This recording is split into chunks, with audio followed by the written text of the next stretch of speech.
Oh, okay. So hi and welcome to the presentation of perinatal class. This is going to cover all things perinatal, postpartum, and baby. This class is written by myself. My name is Dr. Maura Puccino, and I am a pelvic floor physical therapist, and we are going to get started. So, who is this class for? This class is for any person who wants to learn about pregnancy, labor, delivery, and the postpartum period. The pregnant individual, their partner, birth coach, or support system would be encouraged to attend. This class is aimed towards helping an individual who is experiencing a non-complicated pregnancy. So if you are experiencing any of the following things, you would benefit from having a personal consultation with a pelvic floor practitioner. So this would be anybody who's experiencing any pain with any activity of daily living or any sexual activity, any tenderness of the hips, back, and pelvis, any heaviness in the abdomen or pelvic floor area, and any urine or fecal leakage. Those would be instances where you would want to refer you to a pelvic floor practitioner, and you can always start talking to your healthcare provider, your nurse, your midwife, your doctor, your gynecologist, and they can refer you to a pelvic health practitioner in your area. So, Pelvic Health 101. If you know me, you know I love Pelvic Health 101, and we're going to talk about all the things. So, what is the pelvic floor? The pelvic floor is the muscular base of the abdomen that's attached to the pelvis. So, it's the basement of our core, and we have an inner core that provides stability, and we have an outer core. Okay, so we have an inner core that provides our stability, and we have an outer core that provides our movement. So this is our pelvic, this is Mary pelvis, and so this is our pelvic bones. We have our two ilium bones. They connect at our pubic bone area here, and then in the back we have our ilium, and this is our sacroiliac joint region, and then this is our lower lumbar spine. So this is if we're looking at a person from the front. These little red areas are our pelvic floor muscles. So that's that muscular basement of our abdomen, and it attaches to our pelvic area. So it's made of muscles. These are muscles. It's made of ligaments. These big honking things are ligaments. It's made of fascia, which there's not pictures of this, but fascia is like the white covering when you go get a chicken breast, and it's that white covering of the chicken breast. And it's also made of some cartilage here, and there's a whole bunch of things that go into our pelvic floor, and there's a couple moving joints, because there's a moving joint here, and then there's two moving joints here as well. And our pelvic floor holds up all of the organs in our pelvis. So this is our rectum, it goes in there, and this is our vagina and our uterus, it goes in there, and then this is our bladder that also fits in here. So these are just our pelvic organs, they all fit in there, and then our intestines are on top of here, and then our liver, and our gallbladder, and our spleen, and our diaphragm, and our heart, and our lungs. So there's a lot of things that are pushed down the pelvic floor on a regular basis. And then when we're pregnant, there's also a baby in there. So this is the abdominal canister, and so we have our diaphragm up here in our rib cage. We have our back with our back muscles. We have our abdominal muscles, and we have our pelvic floor down here, and then these are our pelvic bones here. So during pregnancy, what we'll see is that we get an increase in our curvature of our back, because we're kind of holding for baby. We might get a stretching of our abdominal muscles as our belly accommodates for a growing baby. We have the baby pushing up on our diaphragm and our rib cage. A lot of people report that their bra size, their band size went up after pregnancy, and that's because our rib cage expands. And then again, baby is pushing down on our pelvic floor muscles for the majority of our pregnancy. Even if they're a small little peanut, our uterus is growing to accommodate that baby. So here's a picture of all of that. So we have our little fetus in here, and then this is our abdominal muscles here, our pubic bone, our spine, our tailbone, and our pelvic floor muscles are down here, and you can see how they're being stretched. And the other picture, the other time I showed you the pelvis, you know, the bladder and the uterus and the rectum kind of had some space. But here, when there's a baby in here, they're kind of smushing down and pushing on all of these things. And so that might be why a mother feels like she has to go to the bathroom more frequently when she's pregnant, or like, you know, a cough or a sneeze might make her feel like she's gonna leak urine, or she does leak urine, because there's that downward pressure of that baby on the pelvic floor. Also, the mom's center of gravity shifts forward when she's pregnant, so a pregnant woman might be more unstable. because when we're not pregnant, we're kind of in this position, and as we get pregnant and we lean forward, we kind of have our body position, we kind of are a little bit off balance. Our center of gravity moves forward. So those are all things that we would work on in therapy to help improve our balance and our pregnant body. So what does the pelvic floor do? It provides support. So I'm going to get my little pelvis here. So it provides support for our internal organs like we talked about. It provides sphincteric function. So we have our urethral sphincter here, and we have our anal sphincter here. It provides function so we don't pee or poop ourselves. It provides sexual function. So we have our clitoris in here. As we're going over female anatomy, because this is peripartum, so it's, patients with assigned female at birth that have female anatomy that are experiencing pregnancy. It provides sexual function, so we have our clitoris in here. Our pelvic floor contracts when we orgasm. Provides stability, so it's providing stability of our pelvic bones. And it also acts as a sub pump, so it helps to move things in or out of our body. So it helps to get rid of like our waste, or it helps to get rid of air if we have gas and we have to burp. It helps as a sub pump to move pressure through the system.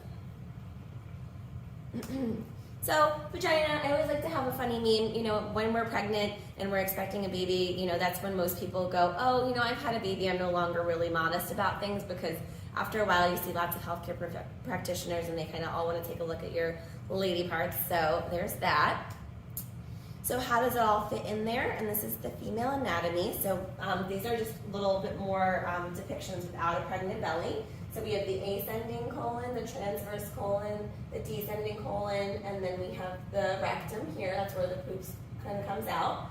And then this is a side view without the baby in there. So you can see how much more room there is when we're not pregnant, or when the pregnancy is a little bit smaller versus when the pregnancy was more full term and smushing all these things down. So this is a vulva or a perineum, and this is the lady parts. So I like to go over this just because sometimes people are like, oh, I didn't know I had that part. So we have our labia majora and minora, that's the outer vaginal lips. The top here is the mons pubis, and then that's like a pubic bone, is the hard bone.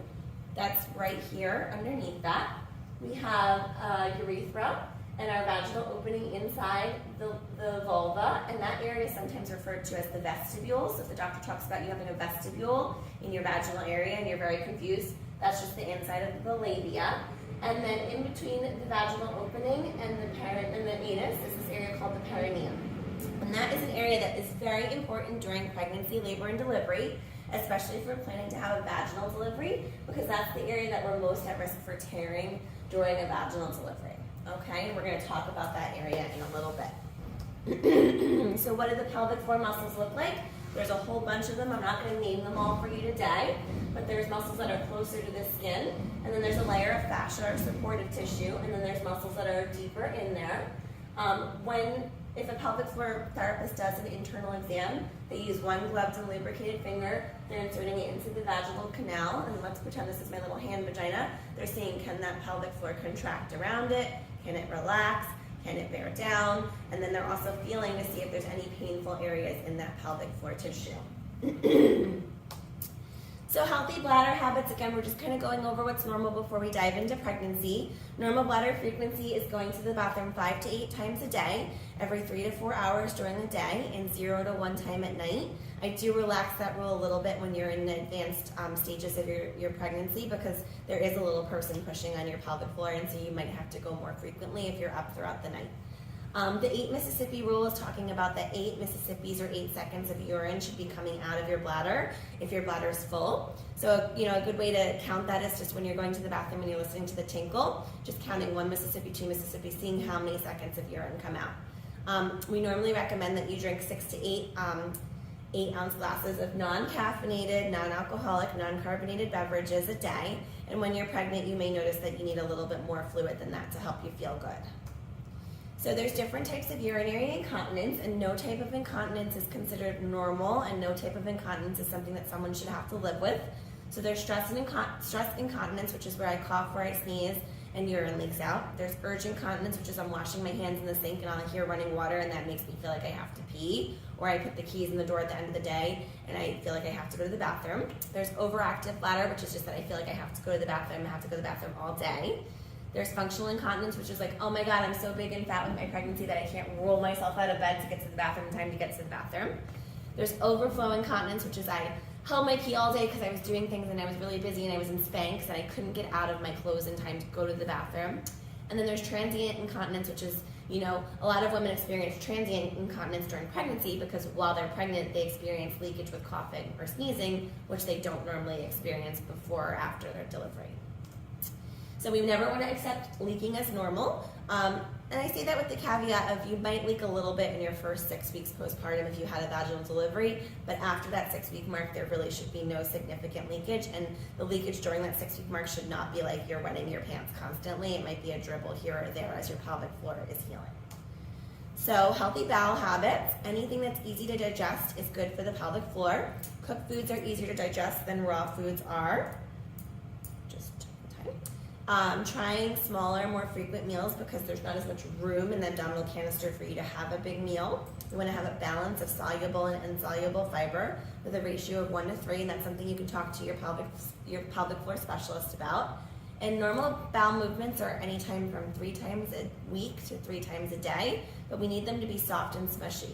And so these are the different types of stool. So, you know, we want our stool to be like this.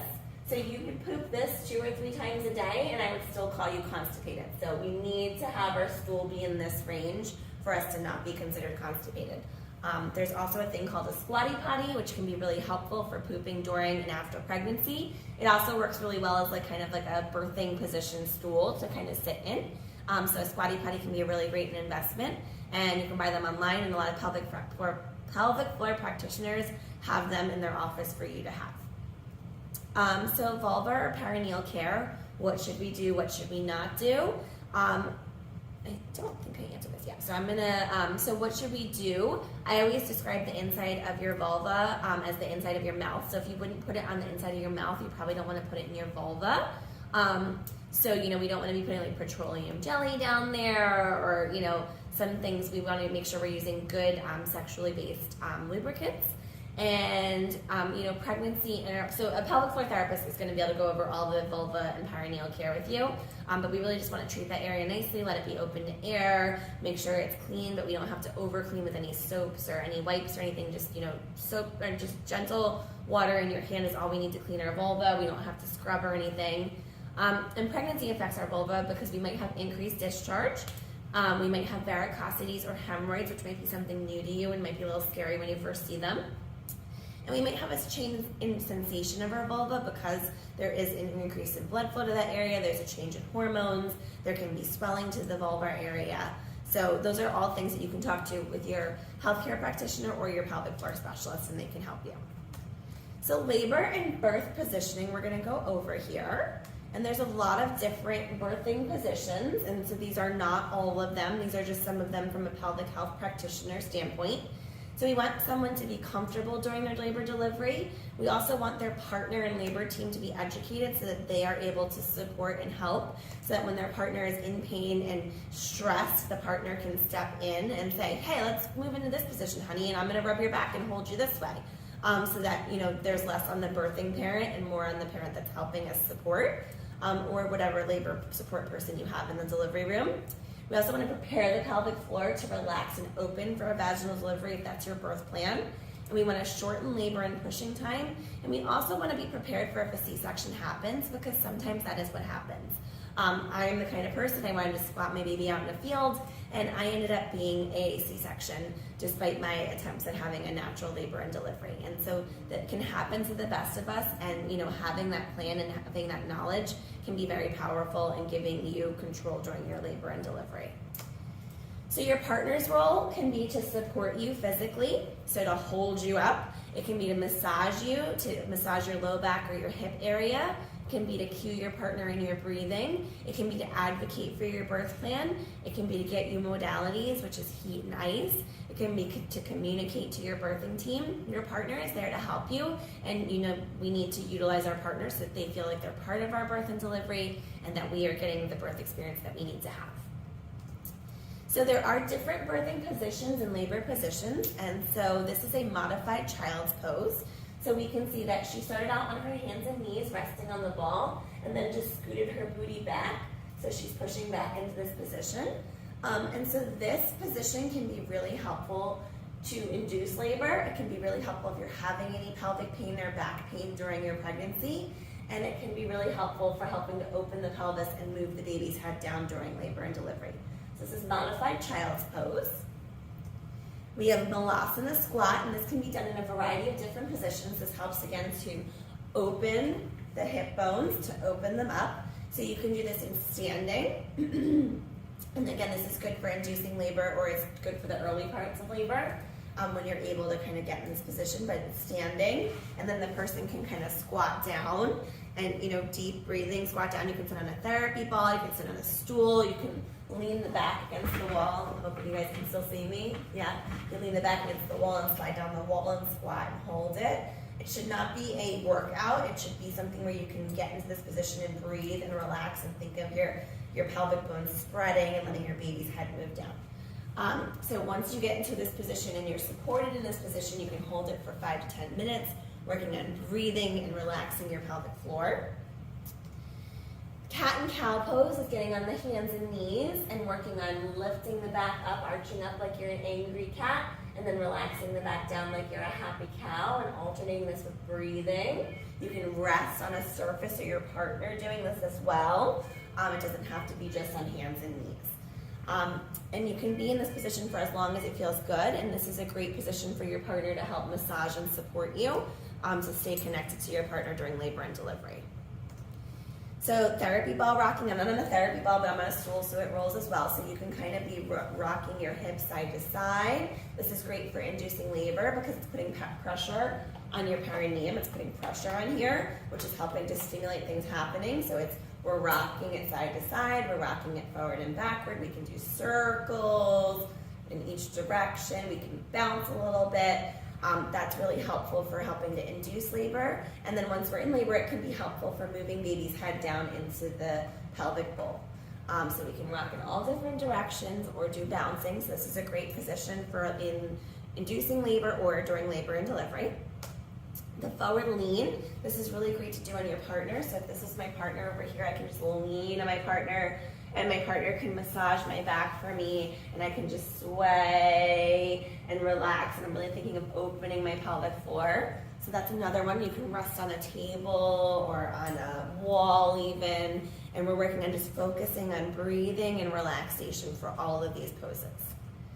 So then pushing poses are a little bit different, and I'm gonna go over those. So you can do pushing and squatting. This can help with dilation of the cervix. It can increase the need for external tools, which might be like forceps. So it can be not indicated in certain positions, in certain instances during labor and delivery. It may not be possible if you had an epidural because you might not have sensation of your lower extremities to get into a squatting position. And it may get uncomfortable or get uncomfortable to be in this position, or it may be hard to get in this position with a hospital gown and monitors and stuff all attached to you. It might be hard to get into squatting. But squatting can be a really good position for early pushing if you are pushing. Reclining is the most traditional birth position. It can help to relax your muscles. It's good for if you're tired and you've been laboring for 30 hours and you just don't want to be upright, you just want to lay down and relax and let your body do the work for you. It's really a good option for if you've had an epidural because you don't have to be able to stand on your legs. And it allows your baby to be easily monitored. So if you're a high-risk pregnancy or if baby's not tolerating labor well, this is a good position to be in. A birthing stool can be really helpful. And again, you could be sitting on the edge of a mat and using a squatty potty, and that can be really helpful as kind of a birthing stool type of a position too. But it helps the baby move down. It helps with back labor pain. So if some people experience really bad pain in their back with labor, it helps with that. It can help to dilate because it helps to push against the cervix. But a birthing stool might not be available, and it may make it hard for the medical team to monitor your baby. So again, it depends on how baby is tolerating your labor and delivery, the positions that you get to be in to push. A birthing bar helps to expand the pelvis because it's letting you be in a squatting position, but it's giving you support. It helps to use gravity to move your baby down. It might not be able to be available, and also if you've had an epidural, you can't support your weight on your legs, so it might not be an option for that. Kneeling can be a really great position. It can help with labor and back pain, and it also can be a good position to push baby out in. So, again, on hands and knees with your partner supporting you, with the ball supporting you over the back of the hospital bed. You can go ahead and be leaning over your partner or the bed or whatever and bearing down in a kneeling position. Again, if your legs aren't working because of an epidural, it might not be an option for you. And if your baby is having some monitoring issues, it might not be an option. Sideline is great for fetal monitoring. It's great for if you've had an epidural. It's also it's a great decreased risk of tearing position. Your partner can help support your leg, and it can also help reposition the baby in the birth canal if the baby seems like it's stuck or we're having back labor. So this is a really good position. Like if you're really like, oh my gosh, I can't do anything, I have an epidural and I'm tied down to the bed because of this baby monitor, sideline can be a really great alternative to the reclining position. So take home messages. When we're doing labor and delivery, we want to work on relaxing our muscles. So social media and TV has made us think that we have to like push and bear and do all this hard work to get our baby out. And really the job of labor and delivery is just really to relax and let your body do its own thing. Your uterus is contracting to push the baby down into the birth canal. You do have to push at the very end, but you have to let your body do the rest of the work. So you want to scan your body for places that you're holding tension, and this is where a pelvic floor therapist can be really helpful in helping you learn where those areas are. You want to let your body do more of the work. And then once you are pushing, once the doctor says you're 10 centimeters, 0% of face, baby's in position, baby's down and we're ready to push, we want to work on creating downward pressure by using our abdominal muscles and relaxing our pelvic floor. And so this is where you really can work with a pelvic floor therapist because they can teach you how to do this so it decreases your risk for tearing, because it's not like we're just bearing and pushing and that's creating a lot of pressure, but it's not letting your pelvic floor relax. So pelvic floor therapy can really help you to relax those muscles and get the baby out much more easily. So perineal massage. So we talked about how the perineum is so important.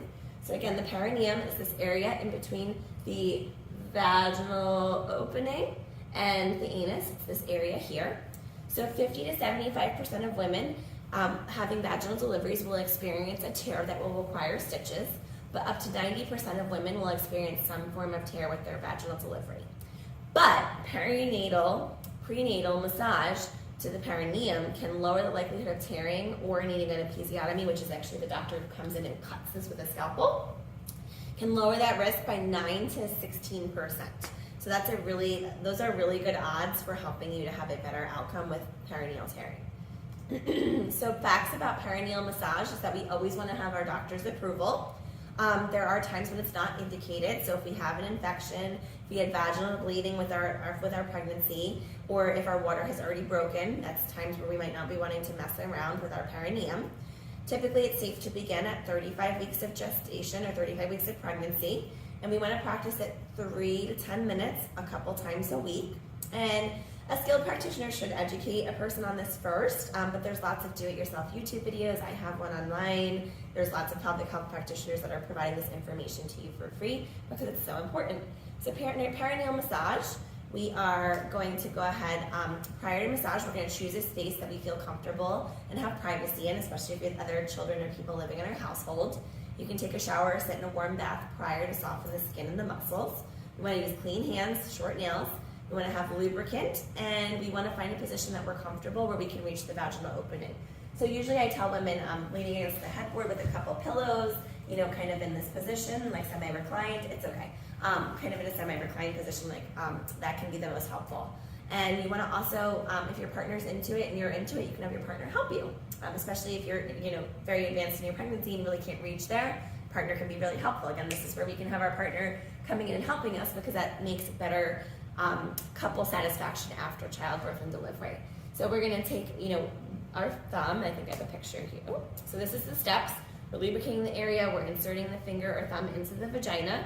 We're starting with light pressure to assess the mobility side to side. So side to side, up and down. And we're progressing that pressure. And we're focusing on the clock from 3 o'clock to 9 o'clock. So we're going like a swoop like this way. And we're working on relaxation and breathing while we're doing this. So can I create downward pressure here and relax these muscles? And we're working on any areas that are tender or uncomfortable. So this is some pictures. So this person's using 2 thumbs. You can also just use one. You're putting your thumb kind of in and hooking over, like we're going this way. So I'm gonna make a little hand vagina here. So we're putting our thumb in and scooping over to the side. And then the other side, we can use 2 thumbs together and we're stretching that tissue. It might feel a little bit of burning, but it shouldn't be painful, just a little bit of stretching. Like if you went to stretch your hamstrings, that kind of a stretching feeling. So postpartum expectations. Let's talk about what to expect after we've been expecting. So there are different delivery types, and so it's always good. I know everybody, well not everybody, but lots of people go in, I want a natural delivery, I want a vaginal delivery, I want to use no drugs, here's what I want, here's my birth plan, and that is really great. It's great that you have that and you want that, but things change, and so it's good to be educated on all of the options and all of the things that can happen. So vaginal delivery can be unmedicated, which means no medication. Vaginal delivery can be medicated. So that means that you get an epidural or you get some sort of pain medication. A vaginal delivery can be assisted. So that is like a vacuum or forceps is used to help pull the baby out of the pelvis. It can be a planned C-section. That typically happens if someone's pelvis seems like it's not going to be big enough to pass a baby, or if someone's had a previous C-section and chooses to have a second planned C-section. There can be an unplanned C-section, which is like, in my case, I was induced into labor, failed to progress with labor, my baby wasn't coming out, my baby started to be in distress, and so they kind of said, okay, like baby's not tolerating labor well, let's go do an unplanned C-section. And I said, cool, it's been 38 hours, get this kid out of me, let's go. And then there's an emergency C-section, which is baby's heartbeat is dropping, mom is unstable, something's not right, we're knocking mom out and we're getting baby out as fast as possible so that everybody's okay. So there's a lot of different options, and our goal is for it to be the top 4 options and not to have this emergency C-section option. So what to expect after delivery, and these are the things that no one really wants to talk to you about, or sometimes people are fear mongers and they tell you all these big scary things. So this is from a medical standpoint, from someone who specializes in pelvic health, what to expect so that you can have knowledge. And I always say knowledge is power. So, knowing to expect these things and how you plan with your partner, your support team, how you're gonna, handle these things moving forward. So you're gonna be tired. If you're lucky to have a short labor and delivery, great, but most of the time we're in labor for quite a bit of time, and so we're tired because we've been working to have this baby, and then now we have this little person to take care of. You're gonna be sore, you're gonna be using muscles that you're not used to using, and whether you have a vaginal or a C-section delivery, you're going to be sore. Whether it's your perineum or the area where they've done the C-section incision, you're going to be sore with movement. So it's going to be good to practice some movement techniques for getting in and out of bed comfortably, in and out of chair comfortably. If you choose to, whether you choose to breastfeed or not, there's going to be lactation happening after you deliver your baby. So your breasts are going to be creating milk in most cases. There's going to be something called lochia, which is vaginal discharge. It's like bleeding after you have your baby. And again, that will happen whether you have a vaginal delivery or a C-section. Again, you're going to have limited mobility because you're going to be sore. You're going to have some changes in your abdominal cavity. So I always describe this to patients as the bowl full of jelly that no one warned me about. So you go in to have your baby and you have this nice firm round belly that has a little baby kicking in it, and then you have this baby and your belly just feels like a bowl full of jello. There's just like, you're like, do I still have things in there? What's going on? So you're gonna have changes in your abdominal cavity. Postpartum edema was another thing that no one warned me about, and I didn't really have a lot of swelling when I was pregnant, but after I had my daughter, my legs were swollen, my face was swollen, my hands were swollen. Part of that was just postpartum, and part of that was, the C-section delivery, they're pumping you full of fluid. So knowing that that's a possibility and having compression stockings with you, we'll talk about those in a little bit, and having strategies for dealing with postpartum edema can make you feel a lot more comfortable after having your baby. You're gonna have tissue healing. So again, whether you have a C-section or whether you have a vaginal delivery, your tissues are going through some stuff to get that baby's head out, and so you're gonna have some healing. You're gonna have some urinary changes. So vaginal delivery, you might have some urinary incontinence, or you might have some trouble voiding. You may have discomfort with voiding. C-section, we're probably been catheterized during the C-section, so it might be actually hard to void urine after you've had your C-section. Bowel movement changes. First, everybody fears the first bowel movement after you have a baby. So bowel movement changes, you might be constipated, you might be having trouble with, pain with pushing, Again, if you had a C-section, you might have decreased sensation. You might not, know that you're pushing properly. So that's a really important thing to address and be prepared for, is that first bowel movement. Your emotions and your hormones are going to be all over the place, so just being prepared for that. It's not going to necessarily be everything is all roses and you just feel wonderful. You're going to feel tired and cranky and hot and cold, and you might be mad at your partner 1 minute and then love them more than you've ever loved them before, and that's all okay. And then again, body temperature, your body, you might be super sweaty, you might be super cold because you've been baking this little person for hopefully 9 months, and then now they've come out and your body doesn't really know how to adjust to that. So lochia, we're going to talk about that. That's discharge that occurs vaginally after a vaginal or a C-section delivery. It's normal to have more bleeding in the mornings and during nursing or pumping sessions if you are doing breast milk. The first 1 to 3 days, it's going to be bright red and look like blood, and then 4 to 10 days, it might be more watery and pink or brownish. And then day 10 and on, it's going to be more of a creamy and a yellow, and it can last for 4 to 6 weeks. You can have clots, but they should be smaller than a plum. And if you're having lots of clots, that's something to talk to the doctor about. And when you're to be concerned, you don't want to have any odor, no large clumps, no heavy bleeding or hemorrhaging, no itching, no redness of the vulvar tissue, and we are not to use tampons or menstrual cups during this bleeding period, okay? So you can use like Depends type underwear. They make products now that are for blood. So they make like, oh my goodness, the brand Freedom Mom makes really good underwear for postpartum for lochia. Or you can use, like a menstrual pad is fine too. But we want to be prepared for that, because that's something that they don't always tell you to pack in your hospital bag, is really comfortable postpartum underwear that's going to catch blood. Lactation. So again, this is whether or not you're planning on breastfeeding or not. You can kind of, if you're not planning on breastfeeding, you can kind of ignore this, but you might have milk. So the first milk is called colostrum. It's thick and yellowish. It's kind of, they call it liquid gold. There's not a lot of it. It's usually like a teaspoon to a tablespoon. After, milk gets a little bit thinner and more white. Most of the time, mother's milk comes in 3 days postpartum, but like in my instance, I was induced. So my body didn't naturally go into labor, so my body didn't naturally have the urge to create milk. So like my milk didn't come in until 6 days postpartum. So don't panic if you want to breastfeed and your milk doesn't come in. It's something to keep working on, keep stimulating the breast, keep putting the baby on the breast, keep pumping, because your milk still can come in and you can build a strong supply. Induction, cesarean section can affect lactation. I'm ahead of myself again. It may cause the breast to feel hard, warm, or full. And you also may experience leakage of your breast when your baby cries or if your breasts get too full. But if you have pain, bleeding, extreme heat, trouble getting the baby latched, or depressive thoughts during nursing, or you have a fever, you need to find help. So I strongly encourage women to meet with a lactation consultant if they want to breastfeed before they have their baby, because that is just super helpful in having a smoother lactation journey. And I always tell the story of that my daughter had a perfect latch and was a wonderful nurser in the hospital when I had no milk, and then I went home and everything fell apart, and I literally had to call the hospital crying. Lactation consultant got me in and helped us kind of get back on track, but we saw a lactation consultant on an outpatient basis for a couple of weeks, because it was really, that was part of my pregnancy postpartum journey, was I really wanted to nurse, and so we really had to work hard on it. So it's not always what they show you in the movies, that the baby comes out and latches perfectly and then everything's great. Sometimes things are great, sometimes they're not great starting, and a lactation consultant is a great person to have on hand. And most pelvic floor therapists are really good friends with lactation consultants because we love them so much, and so that's a really good resource to have. Cesarean delivery. So this is, sometimes this is the plan. If I ever had a second baby, I would plan to have a C-section. Sometimes this is like, the last option. But if you have a C-section, you will have postpartum bleeding vaginally, and you will also have a suprapubic incision. So suprapubic means that it is above the pubic bone here. It's usually about this wide. It's not very big. Once it heals, it's not very noticeable. Unless you're wearing itty-bitty stringy bikinis, you're not going to see it unless, you're naked.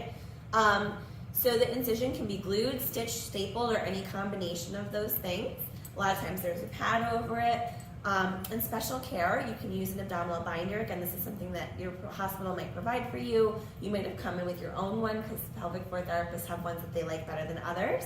You want to move with care using good body mechanics, so using assistance from your partner, using a technique called the log roll. You want to take your pain medication regularly. This is when moms say, I had a C-section, it was the worst thing ever. The first thing I always ask is, did you take the medicine? And then if they tell me no, part of that is that you were just in so much pain because you had a major body surgery, and then you try to take care of a little human in yourself, you're gonna be in pain and you're gonna be sore. So I cannot handle narcotics. They make me very loopy and sick. So when I had my C-section, I requested non-narcotics, and they can give you high-dose Tylenol, high-dose ibuprofen. They can give you other pain medications that can help to manage your pain and soreness so you can still do all the things that you need to do. You don't want to lift anything heavier than your baby for the first 6 weeks, and you want to find comfortable and supporting breastfeeding positions if you're choosing to feed your baby this way, because it can be a little uncomfortable to your C-section scar, and you might still experience cramping with nursing. If you had a vaginal delivery, you might have a vaginal tear. So these are some pictures of vaginal tears. So a first degree tear, because sometimes the doctor will say, oh, it was a little tear, oh, it was a first degree. And some people come in and go, I had a third degree tear and I don't know what that means. So I'm gonna go over all of those things. So a first degree tear is just a tear of the vaginal skin. So it's just tear of just the vaginal skin. Second degree tear is a tear of the vaginal lining and a deeper submucosal layer of the vagina. So it goes a little bit deeper, but still in the vagina. Third degree tear is going deeper into the vaginal tissues, coming in here, and it comes into the anal sphincter. And then a fourth degree tear is a tear of all those things all the way into the rectal mucosa. But you could have a vaginal tear, like a grade 1, where it's just the skin, but it has a lot of stitches still. Or you could have a very, mild grade 2, where it's, only 2 or 3 stitches, but it went through multiple layers. So tears vary, and knowing what kind of tear can be really important in your recovery of your perineum afterwards. So tear care, immediately postpartum, we want to clean it with warm water. Freedom Mom makes a really good, and I don't have stock in Freedom Mom, or I'm not sponsored by them, but I love Freedom Mom's products. So she makes a whole little package, like a postpartum package, but in that is a peri bottle. It has a nice little retractable top, and it has even a little carrying bag to go with it. So you can bring this with you for those, first couple of postpartum voids. And it's really great for even just like those first couple of weeks after you have baby and you have lochia and things are just kind of a little sticky down there. So you can put clean, warm water in here. You just squirt, and then water kind of squirts up and out of here. So you can pat dry with cotton or gauze and throw that in the trash. You want to change your pads every 4 to 6 hours if you're wearing pads. You don't want to put a lot of pressure on the perineum, and you don't want to do a whole bunch of touching. And you want to manage your poop and make sure your poop is soft by taking all the poop medicine that your doctor prescribes for you. And then long term, if you have a tear, you should see a pelvic floor therapist, because they will help you work on the scar once the doctor clears you. And they will likely recommend also that you use a lubricant with sexual activity, that you work on your scar tissue daily, and that you try a gentle yoga program to stretch that tissue. So how can you prepare for having a baby? This is a question I get a lot, and again, this is from a PT, pelvic health, medical practitioner, not necessarily from a mommy standpoint, but having a support system, having cold and hot packs on hand, having a consultation with a lactation consultant if that's how you plan on feeding your baby, arming yourself with the right postpartum products so that you don't have to wait 5 days for Amazon to send you boob cream, or for you to get the right pair of underwear, or for you to wait for your husband to go buy the last peri bottle from Target. Having all of these things on hand, and if you don't end up needing them, you can return them or give them to another mother. But having them is much easier than having to go schlep through Target with your newborn. Practicing good bed and body mechanics and lifting mechanics of your baby before you have your baby. Something called mother roasting or abdominal binders are something you can invest in. It's like it's a system that goes around your belly to support you postpartum. Buying compression stockings. I forgot my pair of compression stockings. Buying compression stockings and having those on hand. Peppermint oil can be really helpful with urination issues. If you put a couple drops of peppermint oil in the toilet bowl if you're having trouble voiding. I know for me, after having a C-section, the hardest part was I could not get pee out after they catheterized me, and I had to strain and bear down to pee, which I now know is a bad thing, but I could not get urine out. So peppermint oil would have been my best friend back then. Managing your stool consistency. Again, I can't say enough. Have soft, smushy poop. Being kind to yourself. You just birthed a human. You went through a lot to get this human here. So don't be, stress yourself about that you're not doing this right, or you're not doing that right, or your birth didn't go the way you thought. Just kind of be in the moment and do your best and ask for help whenever you can. Pack layers of clothing, because again, you're going to be hot and cold and hot and cold and hot and cold again. So packing layers of clothing. And then also finding a perinatal therapy service, for mental and emotional health can be really important. This is one of the things I didn't do until my daughter was 4, and I really wish I had done it earlier. But having someone to talk to about these huge life changes in your, parenting life, in your own life, in your community, and interactions with your parents or your family, really good to have someone to talk to that specializes in those things. So here are some of my favorite products. Again, I am not sponsored by any of these things. I wish these things existed when I had a baby. But we have the Freedom Mom makes a kit. The kit has a hospital gown. It has, I think it's like a little pack, a bathroom pack to put your peri bottle and your pads. It has witch hazel wipes. It has the stretchy underwear. If you have a vaginal delivery, it has Dermaplast, which is like a cream that helps to make the perineal area feel better. This picture is of the mother roasting system. So it's like a tank top that you put under, and it leaves the boobs out for breastfeeding, and it has some straps to go around the belly to give it support. Peppermint oil is here, so that can be useful for trying to pee. Freedom Mom also made a breast care support kit, so that also has lots of helpful things if you're planning on breastfeeding. If you only bought one thing, peri bottle would be really helpful, and then those are some cute compression stockings. They make all sorts of them on Amazon. So pregnancy and exercise. It is safe to exercise during pregnancy, and the benefits include it decreases swelling, it decreases constipation, it can decrease nausea and fatigue with morning sickness, it boosts your immunity and enhances your mood enhancing hormones, it can help to decrease back pain, it helps to manage your weight, it can help with better sleep, it's great for your baby, it increases blood flow to the baby, it puts you at decreased risk for gestational diabetes, and it also helps to prepare for an easier labor and delivery, because labor is work. You are working to get your body to deal with pushing this baby out. So red flags are precautions. You always want to talk to your OBGYN about your exercise routine and making sure it's safe during your pregnancy. And so some questions I ask is, does your usual exercise routine cause you any adverse symptoms? So I've had people who, are just doing a gentle yoga program and they're totally fine doing that their whole pregnancy. But then I've also worked with clients who are like professional bodybuilders. And so we want to make sure that we're not having any cramping, no spotting, no feelings of pelvic heaviness, no incontinence of the urine or stool, and no pain whatsoever. And then you want to know how well do you know your pregnancy? So are you a high-risk pregnancy? Maybe we don't exercise too heavily and we just do gentle walking and a gentle stretching yoga exercise routine. Are you carrying multiples? How is that pregnancy going? Are you uncomfortable? Do you have pain? Was this baby a product of fertility treatment? Again, is it a higher risk pregnancy? Is this your first pregnancy, or is this like your 4th baby and you've ran marathons every other baby? And have you had a previous premature delivery or a miscarriage? Those are some things that you would talk to your practitioner about, and they might say, yeah, maybe we just walk, or maybe we do gentle yoga, or maybe we do chair exercises. And then sometimes we're just like, no, if you were doing it before you were pregnant and into your pregnancy, go ahead and do your thing. So things to avoid is exercising to the point of extreme fatigue or being unable to maintain a conversation. So if I'm like really talking and running and I'm jogging and I really can't have a conversation with you, I'm probably working too hard.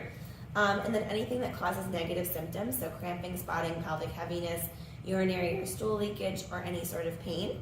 And then having too much strain on the growing abdominal muscles. So we don't want to be doing a whole bunch of sit-ups and planks, especially if we're seeing like the abdominal muscles kind of bulging out. That can be a sign of something that we want to avoid.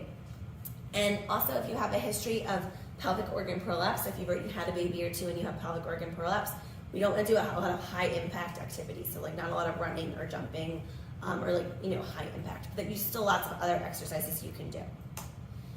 So recommendations in most cases, if you were doing it before you were pregnant, totally fine to keep doing it. General guidelines are 30 minutes of moderate cardiovascular activities 3 to 5 times a week. When you're exercising, pick a time that you feel well. So like I had terrible morning sickness for the first 6 months of my pregnancy. So like I did not feel well at the end of the day, but if I woke up in the morning and took a walk, I felt fine. I could do my 30 minutes of walking. If you have a history of pelvic organ prolapse or you feel pelvic heaviness, again, avoiding high impact and wearing your support garments if you have them. And listening to your body and decreasing the difficulty and resistance as your pregnancy progresses. So I follow a acquaintance from high school, and she's like what is it called? Like what's the person called, an influencer on the internet, and she just had a twin pregnancy, and so she's really into Peloton and running and biking and stuff, and so she was doing a lot of that, and then at like 6 or 7 months of pregnancy, she started posting, it's really not feeling much that comfortable for me anymore. I don't really feel like I have the energy to do it anymore. I'm kind of taking a break. And I thought that was really great for her to share. Here's a person who's really fit and really active, and this is what she does for a living, is like, I'm really active and I do all these healthy things. And she said, this is not the right thing for my body in my pregnancy. I want to go full term, and so I'm going to kind of stop doing this and just walk my kids to camp, and that was a really great example.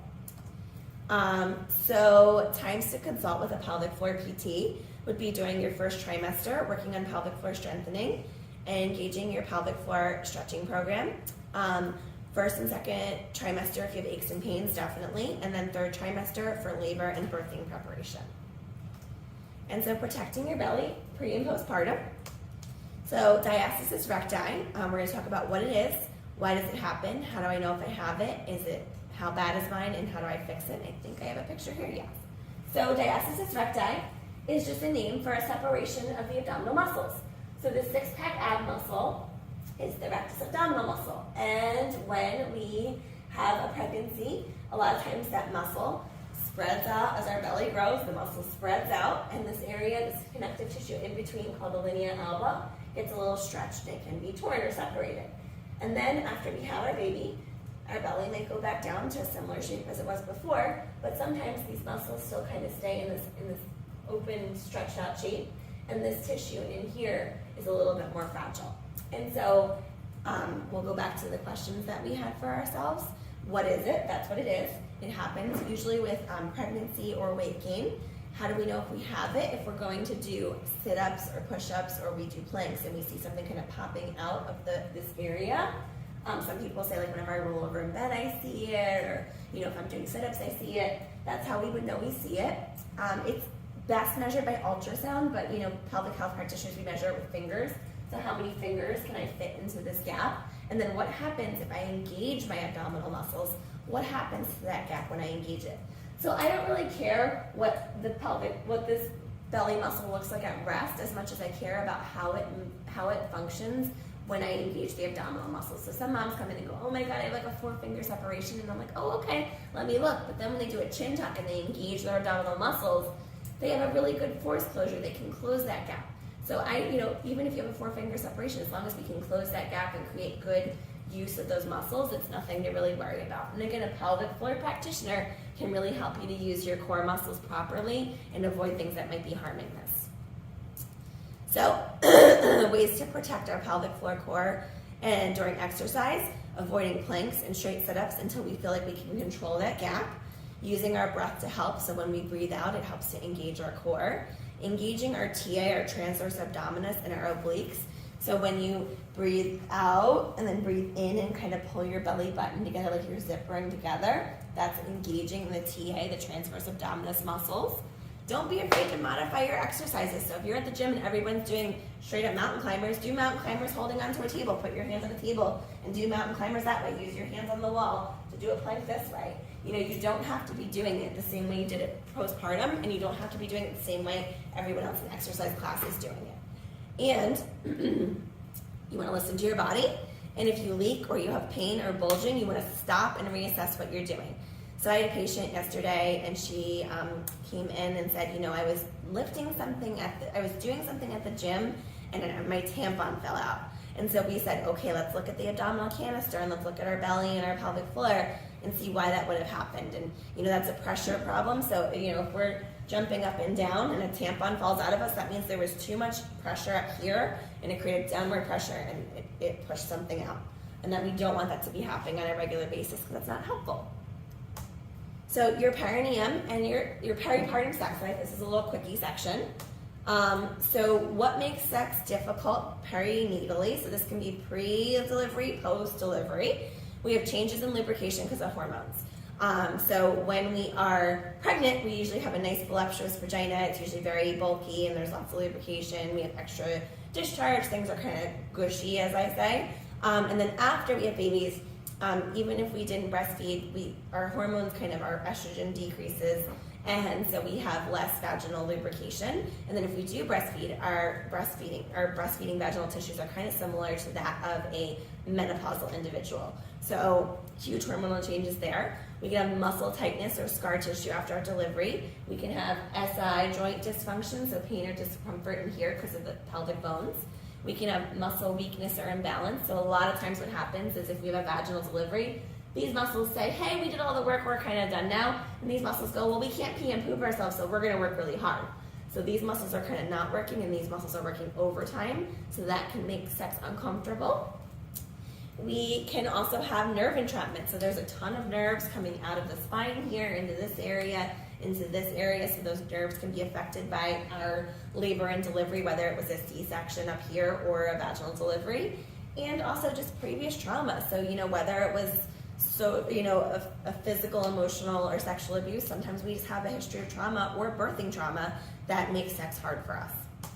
So types of lubrication. There's water-based lubricant, there's oil-based lubricant, there's silicone-based lubricant, and there's a hybrid. And I could talk about lubricants all day, so I will just say to ask your pelvic floor practitioner, because not all lube is created equal. My favorite lube postpartum, if you are using condoms as your birth control, would be Uber Lube. And my favorite lubrication product, if you are not using condoms, would be almond or olive oil, as long as you and your partner don't have an allergy. But again, avoiding glycerin, avoiding parabens, avoiding propylene glycol in your lube can be really helpful, and just talking to your pelvic floor therapist about what's uncomfortable during sex can help you decide what kind of lube to use. And then here's a couple different sex positions. I do not own the rights to these pictures. I found them on Google. And these positions can be helpful prior to labor and delivery or after labor and delivery, just to make room for a belly. So we're just kind of creating room for our belly here. So you want to be creative with your partner, you want to use lubricant, you want to communicate with your partner, you want to have a sense of humor, especially with pregnancy sex. I mean, that's like, people are always like, oh my God, I farted during sex. And I'm like, yeah, there was a lot of pressure. And then you put a penis in there, like, yep, that's going to happen. And then timing, so especially postpartum timing, if you're nursing and your breasts are super full of milk and then you have an orgasm, you might shoot milk everywhere. So just timing things properly. And also just talking, the communication part is that, like, postpartum, we tend to have a lot of insecurities about our body and what our partner's going to think about our body, and then our partner might be worried about how they're doing, supporting you afterwards, and they might be feeling insecure because they can't do as much as the parent that birthed the baby, and so there's a lot of disconnect there, and talking about those things can be really helpful. There's a person, John Gottman, and he is one of my favorite authors for psychology things. And he reports that 67% of married couples, whether they're heterosexual or homosexual or whatever gender married couples, had a 67% decline in their marital satisfaction or their couple satisfaction after having a baby. And he actually created a book called Bringing Baby Home or something like that talks about how to take care of your marriage and nurture your marriage so that you can have a better parenting life with your baby moving forward.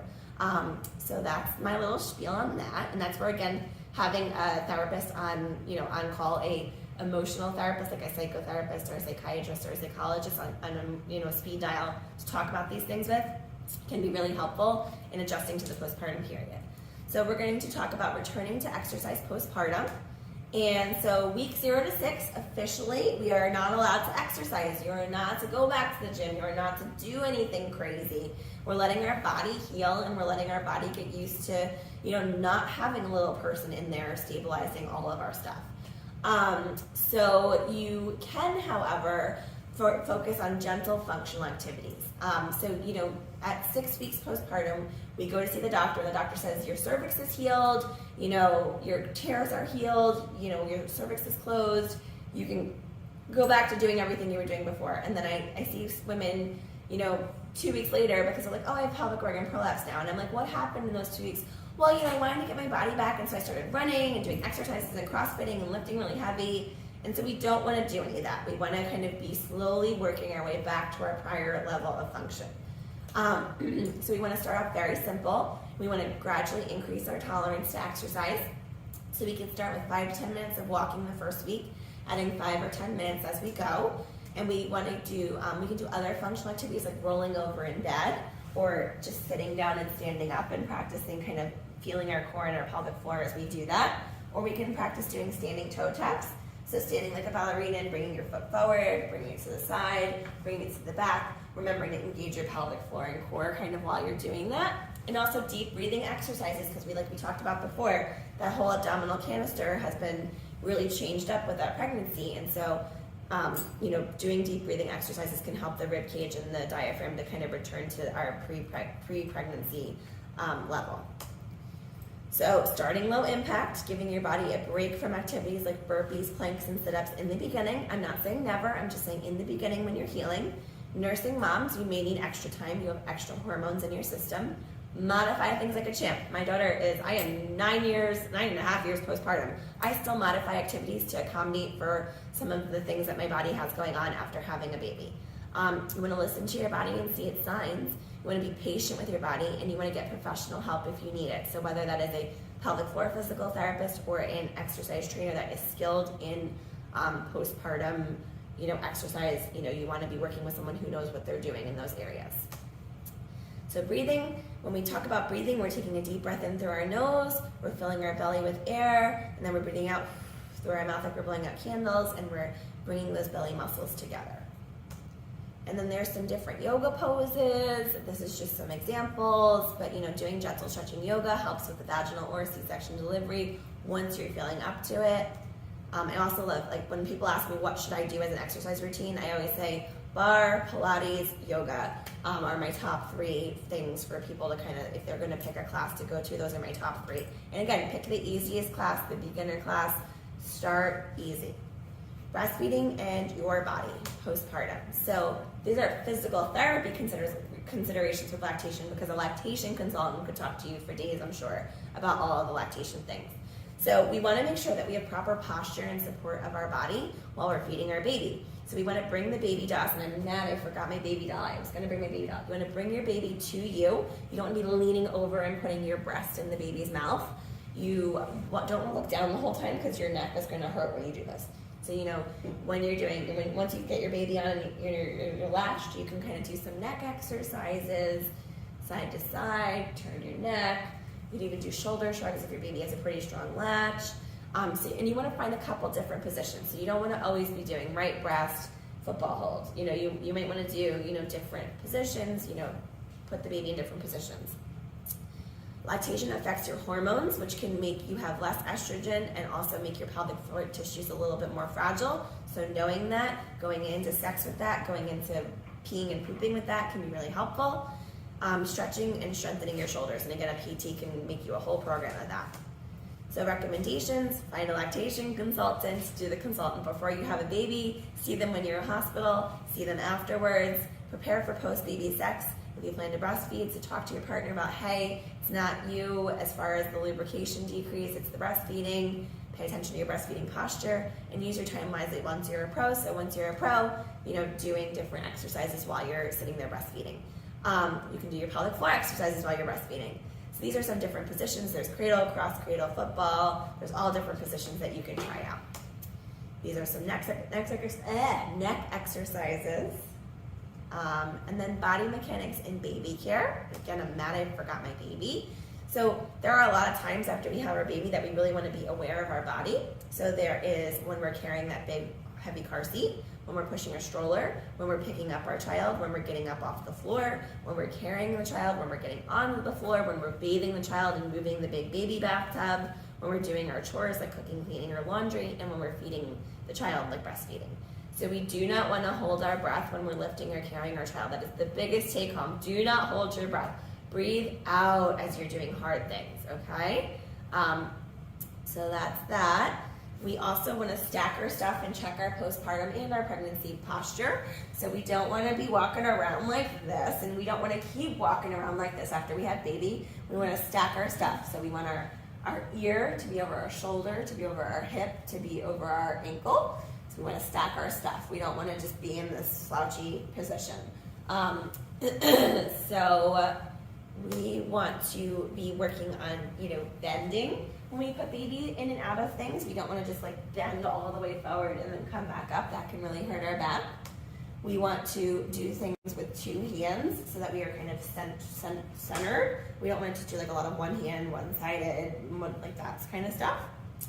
And when we lift from the ground, we don't want to just, again, bend forward. We want to kind of do like a half kneel, use a hand, come down like we're little old ladies. We want to really move slowly and carefully in those first couple weeks postpartum. So we're going to go a little bit over baby gross motor skills. Dana, is it okay if we're over time? Yes, okay. So we're almost done, I promise. It's a long presentation. So baby gross motor skills, milestone screening. My other hat that I wear is I'm a pediatric therapist. So I always want to make sure that we talk about baby gross motor skills. And this is something that, you know, if you're going into therapy, you know, for yourself, you can say like, most PTs have a basic peds training. Does my baby look good? Does their head look centralized? Do they look like they're midline? You know, you can talk about these things, and your pelvic health practitioner can either give you advice or refer you to someone who can if you have concerns about your baby's gross motor skills, because pediatric PT is a thing.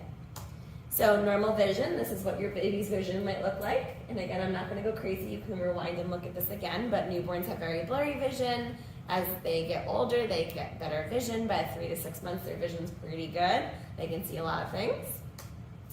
Normal development hand movements. In the beginning, it's very asymmetrical. If they turn their head one way, their arms go the other way. They have this ATNR.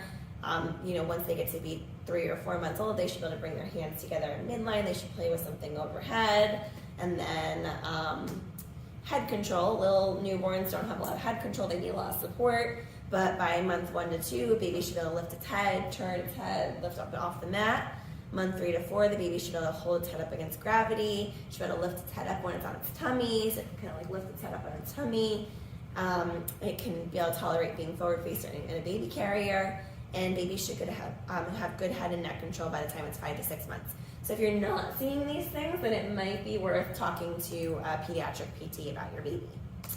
And then head shape, this is my biggest thing when I see people with new babies. I'm always like, what does their head shape look like? Especially what does their head and neck position look like in car seats? So a lot of our babies are in their car seats and they're always like this. And then when they're always like this, it's putting pressure on the back of their head. And so they're getting a flat spot on their head.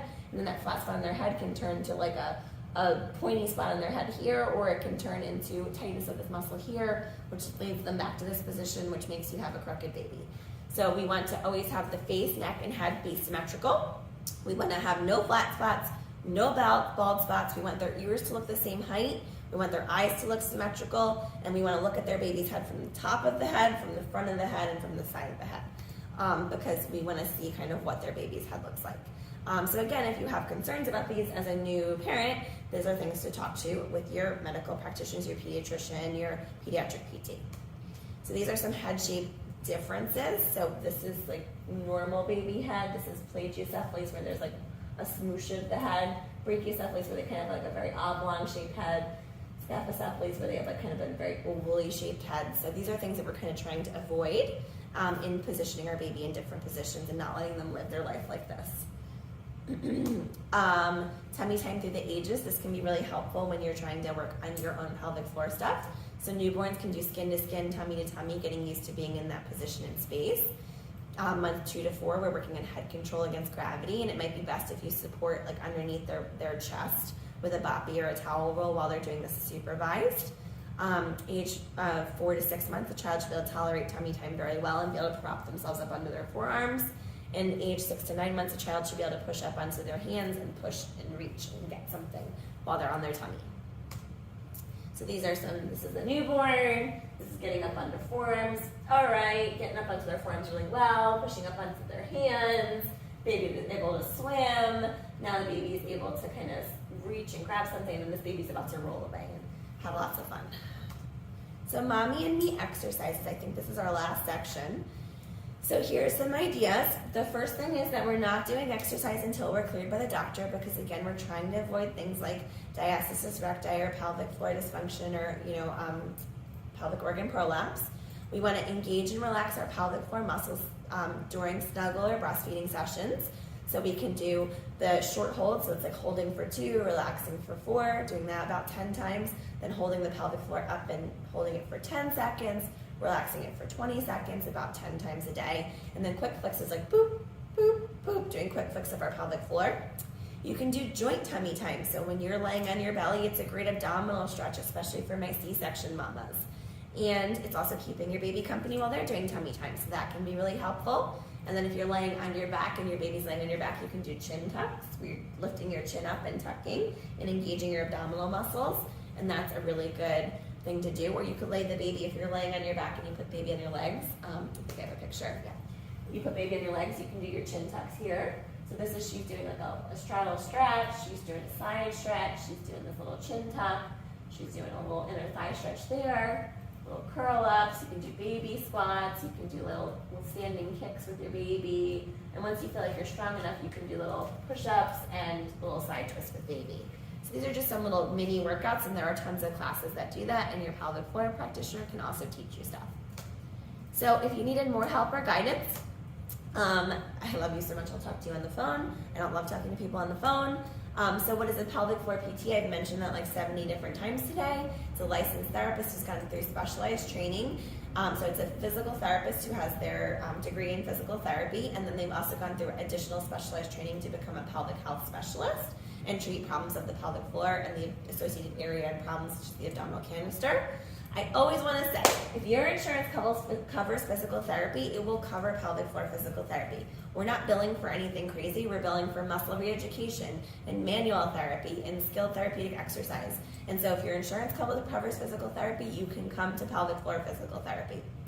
If you've already met your insurance deductible because of your pregnancy and your childbirth, this is a great time to get pelvic floor PT because you don't have to pay out of pocket for your deductible. You can just go and get your PT and it's covered by your insurance. So like if you have a baby in November, don't wait until January to go and do your pelvic floor PT. Do your pelvic floor PT as soon as you possibly can so that you've met your deductible and you can get your pelvic floor PT while it's kind of free. And then also your pelvic floor therapist may only see you for a few visits. So if you're like, oh my God, I have a new baby, I just can't do this, it's too much stress, I just can't. Sometimes you just come in for a visit or two and a pelvic floor PT is going to teach you some exercises and assess all your tissues, make sure everything feels good and everything's going well and talk to you about what you need help with, and then they're going to send you on your merry way. The other thing is that in pre-COVID, this was much more of an easier thing to do, but like I encourage moms before COVID, bring your baby with you. And so check the policy of the location that you're going to and see if you can bring your newborn with you. Because a lot of times, if your newborn's just sitting in their carrier sleeping or sitting in their stroller sleeping, you can do your work with your pelvic floor PT and then you don't have to find a babysitter. And I can't tell you how many times I've sat rocking a baby, soothing a baby while mom's doing her Kegels and I'm bossing her around on how to do her pelvic floor exercises and stretches as I'm sitting holding her baby. And so, don't think that just because you have a newborn and you don't have childcare that you can't get pelvic floor PT services. So I think that is about the end of my presentation. This is just my contact information. You're always welcome to email me or text me. But I basically, that is the end of this presentation, and thank you so much for joining me. Have a practically perfect day. Bye. Yeah, I'll edit it. So I will